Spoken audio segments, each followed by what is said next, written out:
Hello, welcome and अस्सलाम वालेकुम। This is doctor आदि हियर।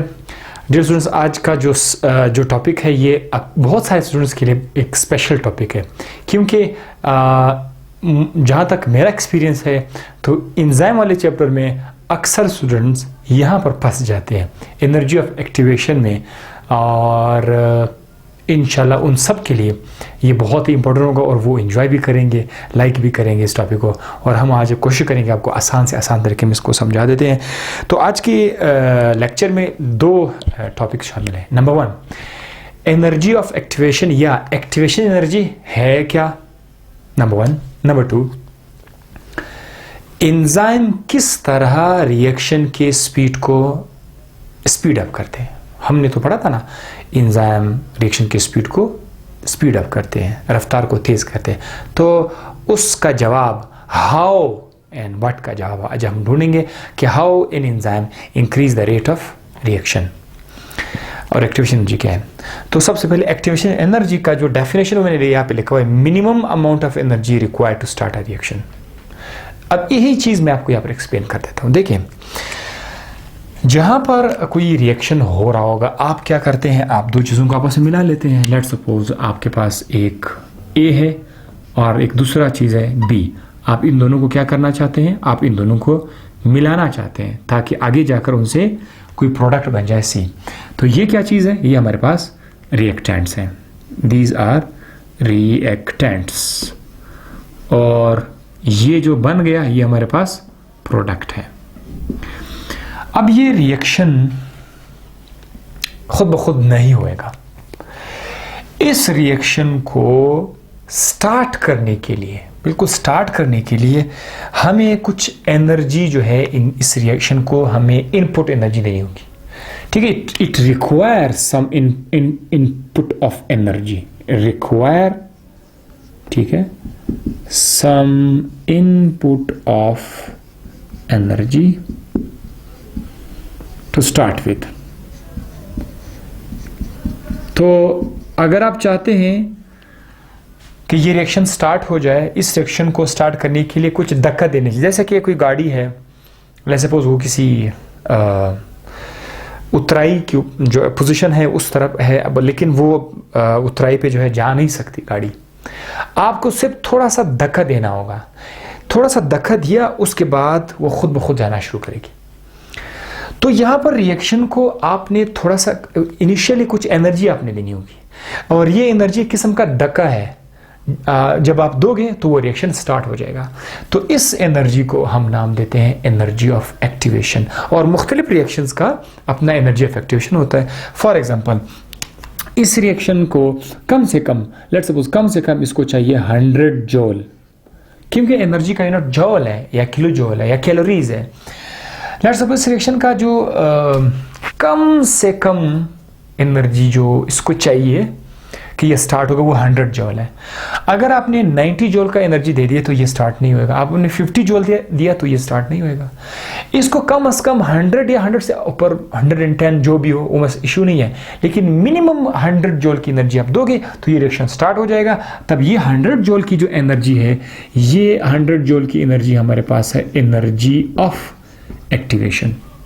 आप कुछ ऐसे रिएक्शंस होंगे जिसका एनर्जी ऑफ एक्टिवेशन 500 होंगे, तो फिर उसको आप कितना एनर्जी दोगे, 500 का एनर्जी आप दोगे तो वो स्टार्ट हो जाएगा। तो भाई ये तो हो रहा है बॉडी के बाहर, बॉडी के बाहर रिएक्शंस हो रहे हैं। आप अक्सर रिएक्शंस को हीट करते हैं, हीट अप कर देते हैं, हीट से जो है वो एस्टेब्लिश हो जाता है और आपको प्रोडक्ट दे देते हैं।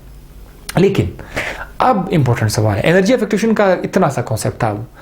सवाल है कि हमारी बॉडी में रिएक्शंस हो रहे होते हैं, तो इसका जवाब क्या है, यस, हमारी बॉडी के अंदर रिएक्शंस हो रहे होते हैं। बल्कि इस एंजाइम के चैप्टर के स्टार्ट में इंट्रोडक्शन मैंने बताया था कि हमारी बॉडी के अंदर बहुत सारे थाउजेंड्स में रिएक्शंस हो रहे होते हैं, और हर रिएक्शन को जो है क्या चाहिए, एनर्जी ऑफ एक्टिवेशन उसको चाहिए।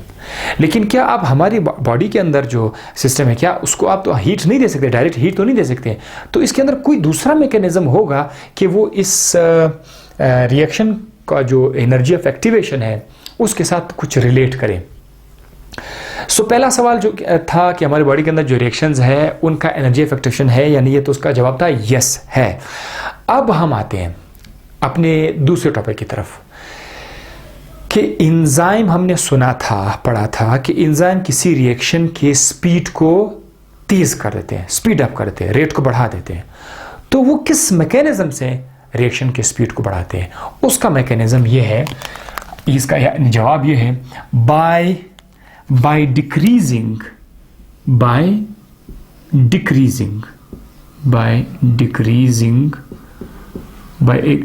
The energy of activation, EA, energy of activation. ये एनर्जी ऑफ एक्टिवेशन को कम करके किसी रिएक्शन की स्पीड को बढ़ाते थे। अब ये कैसे? मिसाल के तौर पर ये एक रिएक्शन है और इसको कम से कम कितनी एनर्जी चाहिए? 100 जूल चाहिए, 100 जूल की एनर्जी चाहिए, तब जाकर ये रिएक्शन जो है इस्टेब्लिश हो जाएगा। अगर एंजाइम नहीं है तो, अगर एंजाइम आ जाए, ठीक है, अगर एंजाइम आ जाए तो वो क्या करेंगे? वो इस रिएक्शन को की जो एनर्जी ऑफ एक्टिवेशन है वो 100 जूल के बजाय उसको कहाँ पे लाती है? 10 जूल पे लाती है, 10 जूल पे।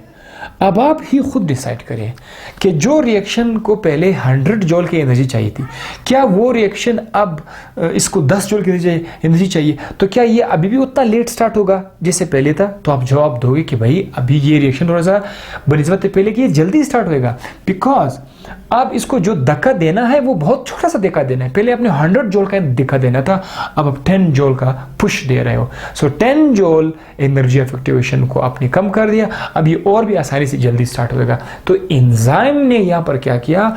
सिर्फ उस एनर्जी ऑफ एक्टिवेशन को स्लो कर दिया, कम कर दिया। तो अगर किसी रिएक्शन का एनर्जी ऑफ एक्टिवेशन 500 जूल है, एंजाइम जाकर उसको कम करके 100 जूल या 50 जूल पर लाएगा। ठीक है, तो इस तरह से वो स्पीड अप हो जाएगा। अब दूसरा सवाल भी हो गया आपका। पहला सवाल था एनर्जी ऑफ एक्टिवेशन क्या है, दूसरा सवाल था कैसे एंजाइम रफ्तार को स्पीड अप करते थे। तो जवाब था by decreasing the energy of activation. और अक्सर स्टूडेंट्स कंफ्यूज होते, वो कहते हैं कि रिएक्शन का रफ्तार बढ़ जाता है एक्टिवेशन एनर्जी को बढ़ाने से। तो उन्होंने कुछ ऐसा सेटअप माइंड में बनाया होता है कि भाई एनर्जी ऑफ एक्टिवेशन बढ़ाने से ही रफ्तार बढ़ता। नहीं, रिएक्शन को तेज करना है तो एनर्जी ऑफ एक्टिवेशन को आपने कम करना होगा। You should decrease the energy of activation. तो ये कंफ्यूजन खत्म होनी चाहिए। नाउ थर्ड सवाल, एंजाइम ऐसा क्या करता है कि एनर्जी ऑफ एक्टिवेशन कम हो जाती है? How the energy of activation is decreased, ये थर्ड क्वेश्चन है। How the energy of activation is decreased, how the speed is increased, वो तो हो गया। How the energy of activation is decreased, इसके लिए मैं आपको साइंटिफिक जवाब भी दूंगा, लेकिन पहले आप यहाँ पर आ जाइए। ये एक छोटा सा पहाड़ है और ये बंदा जो है यहाँ पर बिल्कुल नाराज़ है। ये चाहते हैं कि इस पहाड़ की उस तरफ जाए और यहाँ वहाँ जाकर इसको कुछ मिलने वाला है, ठीक है, और वो खुश होगा। ये किस्म का रुकावट है। ये इस पहाड़ से ऊपर जाकर ही इसको जो है अपना मंजिल मिल जाएगा। तो इतना बड़ा सा पहाड़ है, ये सबसे इस पर चढ़ना शुरू करेगा। इतना हाइट पर है, इसकी हाइट, ये इसकी हाइट है, ठीक है, ये इसकी हाइट है, बहुत ज़्यादा हाइट वाला पहाड़। तो ये इसके ऊपर चढ़ के यहाँ तक आके, ठीक है, यहाँ पर आकर जो है यहाँ से उसके बाद थोड़ा सा खुश हो जाएगा, भाई अब मुझे अप हिल नहीं जाना, मुझे नीचे आना होगा, उसके लिए मसला नहीं होगा, यहाँ पर आकर खुश हो जाएगा। ठीक है, अब देखो टारगेट तक पहुंचने के लिए उसको इतना ज़्यादा मेहनत करना पड़ा। ये जो बैरियर है ये उसका मेहनत है और ये इसको लाजमी करना पड़ेगा, इतना मेहनत उसको करनी पड़ेगी। अब देखो अगर किसी तरीके से कोई चमत्कार हो जाए, कोई समथिंग ऐसा कुछ हो जाए कि ये जो पहाड़ है इसका ये जो टॉप है इसको यहाँ पर इसको तोड़ दिया जाए, ऐसा अगर इसको यहाँ पर तोड़ दिया जाए तो ये पहाड़ कुछ इतना छोटा हो जाएगा। अब जब पहाड़ इतना छोटा हो जाएगा, देखिए इसका हाइट भी बहुत छोटा हो जाएगा। तो अब मुझे बताओ ये बंदा पहले की तरह ज़्यादा मेहनत करेगा या कम मेहनत करेगा? अब तो इसको यहाँ तक आने के लिए बस थोड़ा सा मेहनत करना पड़ेगा और टाइम के एतबार से जल्दी भी यहाँ पे पहुँच जाएगा और ज़्यादा थका हुआ भी नहीं होगा बनिस्बत इस डायग्राम के। तो यहाँ पर आपने क्या किया, उस पहाड़ की जो चोटी है उसको उसका साइज़ को अपने छोटा करके यहाँ तक ले आया। बिल्कुल इसी तरह हमारे पास जो केमिकल रिएक्शन है, अभी देखो जो केमिकल रिएक्शंस हो रहे होते हैं उसमें क्या है, आपको पता है कि रिएक्शंस में जो चीज़ें हिस्सा लेते हैं उसका नाम क्या है? रिएक्टेंट्स उसका नाम है, रिएक्टेंट्स, ठीक है। और जो चीज़ें बन जाती है उसका नाम क्या है? प्रोडक्ट, उसका नाम क्या है? प्रोडक्ट। अगर एंजाइम मौजूद नहीं हो तो रिएक्टेंट्स को प्रोडक्ट में कन्वर्ट होने के लिए, रिएक्शन को स्टार्ट करने के लिए उसको इतना बड़ा सा एनर्जी का बिहेवियर रिक्वायर होता है, इतना एनर्जी का बिहेवियर रिक्वायर होता है जिसकी वजह से वो स्लो होते हैं, बहुत ज़्यादा टाइम लेते हैं। अब जब एक एंजाइम आ जाएगा, लेट सपोज ये जो फिगर है, ये फिगर किसके है? In the absence of enzyme है। यहाँ पर मैं लिख लेता हूँ, in the absence of enzyme, in the absence of enzyme, ये लाइन है। जब एंजाइम आ जाएगा तो एंजाइम इस प्रोडक्ट को कुछ इसको उसमें प्रोडक्ट में, रिएक्टेंट को प्रोडक्ट में तो कन्वर्ट करेगा, रिएक्टेंट को प्रोडक्ट में तो कन्वर्ट करेगा, लेकिन अगर आप इस हाइट को देखोगे तो ये जो हाइट है उसने एनर्जी ऑफ एक्टिवेशन को, उसने उसको बैरियर को यहाँ से यहाँ तक लाया। अब रेड लाइन क्या शो कर रहा है? रेड लाइन क्या शो कर रहा है हमारे लिए? In the presence of enzyme. अब देखो ये रिएक्टेंट बड़े आसानी से प्रोडक्ट में कन्वर्ट हो जाएगा। इस रिएक्टेंट को प्रोडक्ट में कन्वर्ट होने के लिए जो एनर्जी का जो बैरियर था वो सिर्फ इतना सा है। ये जो जगह आप देख रहे हैं ये एनर्जी का बैरियर है, इतना सा बैरियर है, एनर्जी बैरियर। लेकिन जब एंजाइम नहीं था तो ये सारा का सारा एनर्जी बैरियर था। अब एक डायग्राम आपको मैंने यहाँ से, ग्राफ है, क्योंकि अक्सर बुक्स में आपको इस तरह का ग्राफ मिलेगा। In the absence of enzyme इस तरह का ग्राफ, और in the presence of graph इतना। तो ये छोटा बड़ा ग्राफ सिर्फ ये शो कर रहा है कि ये एनर्जी ऑफ एक्टिवेशन है in the absence of enzyme, और जब एंजाइम होगा तो एनर्जी ऑफ एक्टिवेशन कम हो जाएगी। ये तो ग्राफ से मैंने समझा दिया। इसके अलावा वो एग्जैक्ट मैकेनिज्म क्या है, एंजाइम ऐसा क्या जादू कर लेता है कि रिएक्शन स्पीड अप हो जाता है, उसमें ये है थोड़ा सा केमिकल काइनेटिक्स में हम लोग थोड़े से चले जाते हैं कि आपने देखा होगा कि आपका जो सबस्ट्रेट है, सबस्ट्रेट, ठीक है, ये आपका सबस्ट्रेट है, और सबस्ट्रेट के अंदर क्या है? मॉलिक्यूल्स हैं। ये रहा भाई सबस्ट्रेट के अंदर मॉलिक्यूल्स। तो लेट्स सपोज ये सबस्ट्रेट के अंदर के जो मॉलिक्यूल्स हैं, ठीक है, ये सबस्ट्रेट मॉलिक्यूल्स हैं। ये मॉलिक्यूल्स आगे जाकर कन्वर्ट हो रहे हैं किस चीज़ में? प्रोडक्ट में जाके कन्वर्ट हो रहे हैं। एंजाइम करता क्या है? एंजाइम सबस्ट्रेट के मॉलिक्यूल्स की जो अरेंजमेंट है उसको इस तरह से प्रॉपर तरीके से अरेंज कर देता है कि उसके बीच कोलिजन बढ़ जाए, उसके बीच रिएक्ट होने के चांसेस बढ़ जाते हैं। तो अब देखो एंजाइम नहीं, एंजाइम की मौजूदगी में ये सारे के सारे मॉलिक्यूल बड़े तरतीब से इस तरह से, कुछ इस तरह से तरतीब हो जाएंगे, कुछ इस तरह से तरतीब से आ जाएंगे कि उनके बीच कोलिजन बढ़ जाएगी, collision, chances of collision increase. और आपको पता भी है कि रिएक्शन करने के लिए कोलिजन का होना लाजमी है, जितना ज़्यादा अच्छा कोलिजन होगा उतना ही रिएक्शन ज़्यादा होगा। तो कोलिजन, मॉलिक्यूल्स की अरेंजमेंट प्रॉपर हो गई और कोलिजन इंक्रीज हो गया है, जिसकी वजह से रिएक्शन स्पीड अप हो गया। तो ये एग्जैक्ट मैकेनिज्म है एंजाइम किस तरह रिएक्शन को स्पीड अप करते हैं, वो है सबस्ट्रेट के मॉलिक्यूल्स को इस तरीके से अरेंज कर देते हैं ताकि उनके अंदर कोलिजन ज़्यादा बढ़ जाए। तो इंग्लिश में आप बोल सकते हैं कि enzyme rearrange the substrate molecules in a way that the collision is increased. As a result, the chances of a chemical reaction also increase. That's why energy of activation is decreased. ये जो molecules पहले बेतरतीबी से पड़े थे वो high energy of activation को represent कर रहा था, लेकिन जब ये मॉलिक्यूल्स इस तरतीब में आ गए तो अब ये लो एनर्जी ऑफ एक्टिवेशन को शो करता है।